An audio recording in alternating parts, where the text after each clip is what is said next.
Coba sekarang, kalau bal-balan diharamno, Ya, kabeh barang bah diharam, terus wong kecewa mbek Islam, sing rugi Kanjeng Nabi. yang rugi Kanjeng Nabi loh. Kalau apa-apa diharamkan, sedikit-sedikit diharamkan, yang rugi siapa? Yang rugi Islam, yang rugi Kanjeng Nabi. Untung Gus Bahak keluar ya. Assalamualaikum teman-teman, gimana kabar kalian? Semoga sehat selalu ya. Oke, ada perlawanan dari pemburu horeg ya, karena mau bagaimanapun pemburu horeg atau orang-orang yang suka horeg ini merasa kecewa dengan kiai, dengan ulama panutan mereka. Kenapa bisa kecewa? Karena nggak ada angin, nggak ada hujan, nggak ada pertemuan. Mereka tiba-tiba mengharamkan son horeg. Padahal yang diinginkan dari para pecinta son horeg ini adalah mereka diajak rundingan dulu, gimana enaknya. Tidak tiba-tiba langsung memukul mereka dengan kalimat haram, ya. Tiba-tiba memukul dengan kalimat haram. Bahkan kemarin di TV One, Gus Rofi'i bilang bahwa seharusnya kiai ulama itu merangkul, bukan memukul. Yang di Jawa Timur ini harus merangkul bukan memukul, harus mengajak bukan mengejek gitu loh, dirangkul dulu, dipertemukan. Nah akhirnya para pemburu horeg, para pecinta horeg, mereka mencari apa sih sebenarnya alasannya dan mencari juga pembelaan dari kiai yang lainnya. Akhirnya ketemu dengan Kiai Marzuki Mustamar dengan opininya, dengan pendapatnya. Bahkan mengatakan apa nanti nggak malu kira-kira kalau setelah mengharamkan malah mengundang son horeg untuk acara di pondok pesantren. Kayak khawatir kulo kadung ngarom-ngarom nih, sumben pas pondok haflah akhir sana ngundang, nolak. Terus lagi ditambah ada Gus Muwafiq. Itu MUI seharusnya mendengarkan langsung di sampingnya son horeg, biar nggak cuman memberi fatwa, tetapi mendengarkan langsung. Kula kinten niku sakjane niku nek sing pantes niku MUI niku ngrasakno. Dadi sing gawe hukum son horeg haram niku kula niku pengen ngerti. Kala-kala kon lungguh ning sampingnya. Gitu loh ya. Terus ditambah lagi ada sekarang Gus Bahak, teman-teman. Gus Bahak, ada cuplikan suaranya Gus Bahak yang ditempelkan pada video ini. Ini dari pemburu horeg. Coba kita simak apa sih yang disampaikan oleh Gus Bahak. Coba sekarang, kalau bal-balan diharamno, kabeh barang bah diharam, terus wong kecewa mbek Islam, sing rugi Kanjeng Nabi. Ini kalimatnya Gus Bahak. Meskipun sedang membahas tentang sepak bola, tetapi kasusnya mirip-mirip atau hampir sama dengan kasusnya son horeg. Kenapa kok seperti itu? Yang dicontohkan oleh Gus Bahak adalah bola, permainan sepak bola. Sidik-sidik diharamno, sedikit-sedikit diharamkan. Permainan sepak bola diharamkan. Padahal yang membuat haram itu adalah perjudian di balik sepak bola itu sendiri. Kalian pasti sering mendengarkan bahwa ada taruhan, ya. Si A melawan si B, menang siapa? Taruhan di situ. Itu ada perjudiannya. Dan yang seharusnya diharamkan adalah memang perjudiannya, bukan sepak bolanya. Sama dengan kasusnya son horeg. Son horeg adalah barang. Son horeg hiburan. Tapi kenapa kok diharamkan? Ternyata ada joget pargoi erotis di belakang sonnya. Ada yang memakai baju ketat, baju yang setengah jadi di belakang son horeg. Ada yang miras-miras juga di sekitaran son horeg.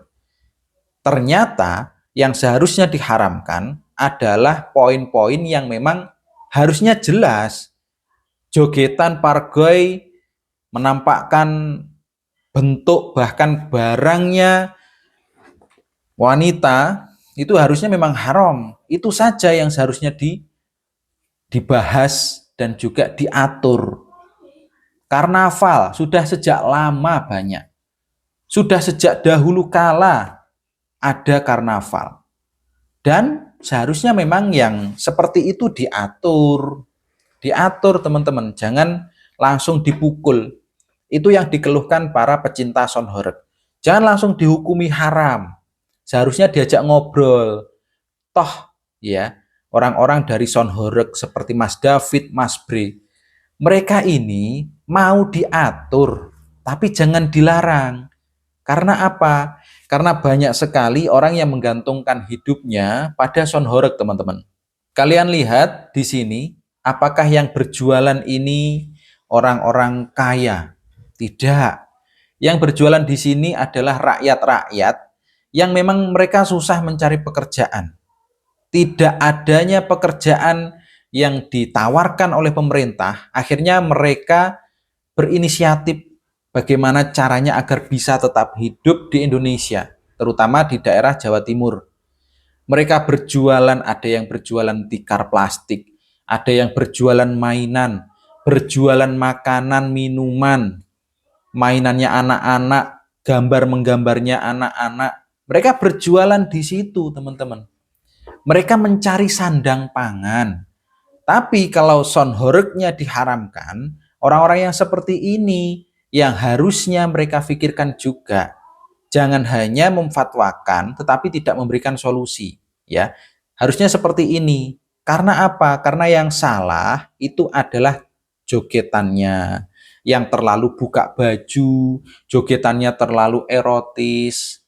Itu yang salah dan bisa diaturlah bagaimana, apakah mungkin menggunakan baju-baju adat saja atau kreasikan, yang penting tidak mengumbar aurat, jogetannya yang sopan-sopan, jangan sampai ada yang miras, gitu saja loh. Harusnya diatur ya, bukan dipukul dengan kalimat haram. Sesimpel itu. Orang-orang yang katanya SDM rendah tidak menuntut banyak, silahkan diatur. Tapi jangan dilarang. Melarang kalau memberikan solusi tidak apa-apa. Tapi kalau melarang tanpa memberikan solusi, setelah melarang hilang, nggak ada kabar. Ya, kalian menyengsarakan rakyat kecil. Rakyat kecil harusnya dibela. Mungkin malah dikasih lapangan pekerjaan. Itu bagus. Bukan hanya pemerintahan, ulama memberikan solusi, itu bagus. Ya, makanya di Blitar pemerintahannya malah akan mengatur tentang adanya sonhoreg. Mungkin malah diadakan festival sonhoreg. Nih teman-teman, jadi karena mengklaim banyak aspek positifnya, Bupati Blitar malah wacanakan mengadakan lomba sonhoreg. Ini memfasilitasi rakyat. Ya seperti ini harusnya. Peraturan jalan. Bisa kok dijalankan, bisa. Orang-orang di sonhoreg ini bisa diatur, teman-teman. Kalian harus lihat ini. Oke, siap Bu. Kalau matikan sebentar, dikecilkan dulu. Ada orang sakit. Dipaten si ae. Mati si ae, mati. Orang loro. Dengar. Nah ini. Dikasih tulisan adik-adik ada orang sakit. Ada orang sakit, sana dulu. Setelah melewati orang sakit, nyekan lagi, oke. Tuh, dimatikan teman-teman. Sound sistemnya dimatikan. Kenapa? Ada orang sakit. Biar sama-sama menghormati untuk yang warga dan juga jaraknya dari desa. Ini yang mengadakan siapa? Warga sekitar. Apabila memang ada yang sakit, mungkin mendadak sakit, sebelumnya mungkin sehat, pas izin sehat, ketika acara sakit, bisa diatur. Kamu kira orang-orang di sonhoreg ini orangnya ngeyel-ngeyel? Enggak, mereka bisa diatur teman-teman. Karena apa? Karena ini hiburan yang memang harusnya diperbolehkan. Ini sudah menjadi tradisi di Jawa Timur apabila menjelang bulan-bulan Agustus, bulan kemerdekaan, ini mereka memang mengadakan hal-hal seperti ini. Tapi mereka bisa diatur, tinggal difasilitasi. Jadi jangan dipukul dengan kalimat haram, jangan. Diatur, seperti kata Gus Baha, jangan sedikit-sedikit dikasih hukum haram. Karena apa? Yang rugi justru umat Islam. Yang rugi Kanjeng Nabi. Jangan dikit-dikit diharamkan. Kasih solusi. Jadilah Islam rahmatan lil alamin. Benar-benar memberikan rahmat bagi seluruh alam. Son horeg piye? Kula matur ngono ya ngono nanging ya aja ngono.